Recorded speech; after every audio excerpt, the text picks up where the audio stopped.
Hello అందరికీ welcome back to our channel Sucheta logs. ఈరోజు వీడియోలో గోంగూర పూలతో నిల్వ పచ్చడిని ఏ విధంగా చేసుకోవాలో టేస్టీగా ఇప్పుడైతే చూసేద్దాం.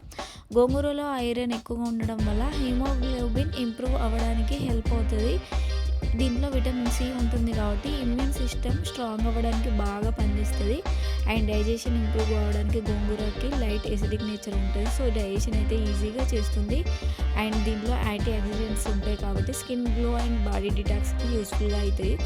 అండ్ లో క్యాలరీస్ ఉండడం వల్ల వెయిట్ కంట్రోల్కి కూల్ ఆప్షన్ అండి. అండ్ ఈ గోంగూర పూలలో న్యాచురల్ ప్రిజర్వేటివ్ ఉంటాయి కాబట్టి ఫ్లవర్స్లో న్యాచురల్ అసిడిటీ ఉంటుంది. ప్రిజర్వేటివ్స్ లేకుండా నిల్వ అవ్వడానికి మేజర్ రీజన్ ఇదే. ఎన్నో హెల్త్ బెనిఫిట్స్ ఉన్నాయి. ఈ ట్రెడిషనల్ చట్నీని ఏ విధంగా చేసుకోవాలో ఇప్పుడు చూసేద్దాం. దీని అయితే గోంగూర పూలను అయితే తీసుకొని ఈ వీడియోలో చూపిస్తున్నట్టుగా నీట్గా ఉంచుకొని మంచిగా వాష్ చేసుకొని ఆరబెట్టుకోవాలి. తడైతే ఉండకూడదు. మాయిశ్చర్ ఉంటే షెల్ఫ్ లైఫ్ తగ్గిపోతుంది కాబట్టి పేషెన్స్గా ట్రై చేసుకోవాలి. నెక్స్ట్ ప్యాన్లో ఆయిల్ హీట్ చేసుకొని ఈ గోంగూర పూలను నీట్గా కలుపుతూ ఉండాలి. వీడియోలో చూపిస్తున్నట్టుగా నీట్గా కలుపుతూ ఉంటే మనకు గోంగూర పూలు అనేవి చాలా డెలికేట్గా ఉంటాయి. సో మనము ప్యాన్లో కలుపుతూ ఉండాలి.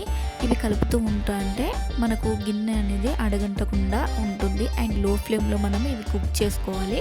కుక్ చేసుకుంటే మంచి కుక్ అయ్యి మంచి ఫ్లేవర్ అయితే మనకు వస్తుంది. అండ్ కలర్ కూడా చూడడానికి అయితే చాలా బాగుంటుంది. ఈ విధంగా గోంగూర పూల మిక్చర్ అయితే ఈ విధంగా వీడియోలో చూపిస్తున్నట్టుగా నీట్గా తయారవుతుంది. ఇప్పుడు స్టవ్ ఆఫ్ చేసేసుకొని ఈ మిక్చర్ని అయితే ఈ గోంగూర పూల మిక్చర్ని అయితే పక్కన పెట్టుకోవాలి. ఇప్పుడైతే మనం పోపు అయితే వేసుకోవాలి. పోపు కోసం స్టవ్ మీద ఒక గిన్నె పెట్టుకొని దాంట్లో ఆయిల్ అయితే వేసుకోవాలి. ఈ చట్నీకి నిల్వ చట్నీ కాబట్టి ఆయిల్ కొంచెం ఎక్కువనే పడుతుంది. సో ఆయిల్ వేసిన తర్వాత పోపు దినుసులు అండ్ మిర్చి అవన్నీ వేసుకోవాలి. వెల్లుల్లి కూడా వేసుకోవాలి. వెల్లుల్లి రొట్టెని చిన్న చిన్నగా కట్ చేసుకొని వేసుకోవచ్చు, లేకపోతే పేస్ట్ లాగా చేసి కూడా వేసుకోవచ్చు. మనకు కావాల్సినంత ఫ్లేవర్ కోసం అయితే ఈ వెల్లుల్లిని అయితే పొట్టు తీసి అయితే వేసుకోవాలి. చిన్న కట్ చేసుకొని అండ్ ఎండుమిర్చి కొంచెం పసుపు కూడా యాడ్ చేసుకోవచ్చు. అండ్ కారపొడి అయితే తీసుకోవాలి. కారపొడి ఈ పూలు అనేవి చాలా పుల్లగా ఉంటాయి కాబట్టి మనకు కారపొడి కూడా మన క్వాంటిటీ అనేది కొంచెం ఎక్కువ తీసుకుంటే బెటర్. అండ్ మనం తీసుకున్న కారపొడిలో సగం వరకు సాల్ట్ కూడా యాడ్ చేసుకోవాలి. యాడ్ చేసుకొని స్టవ్ ఆఫ్ చేసుకొని అయితే ఇంగ్రీడియంట్స్ అయితే కలుపుకోవాలి. కారం అండ్ సాల్ట్, లేకపోతే మాడిపోతుంది. ఆయిల్ కొంచెం వేడిగానే ఉంటుంది కాబట్టి సో ఈ ఇంగ్రీడియంట్స్ అన్నీ కొంచెం మంచిగా ఫ్రై అయిన తర్వాత దీంట్లో కొంచెం మనకు మెంతులు, ఆవాలు, జీలకర్ర వేయించుకొని మిక్సీ పట్టుకున్న పౌడర్ని అయితే 1 స్పూన్ యాడ్ చేసుకోవాలి. దీంట్లో ధనియాల పౌడర్ కూడా కొంచెం యాడ్ చేసుకోవాలి. వేసుకొని ఇప్పుడు మనం ముందుగా ఈ విధంగా కుక్ చేసుకున్న ఈ గోంగూర పూల మిక్చర్ని అయితే ఈ పోపులో అయితే యాడ్ చేసుకోవాలి. యాడ్ చేసుకొని నీట్గా కలుపుకోవాలి.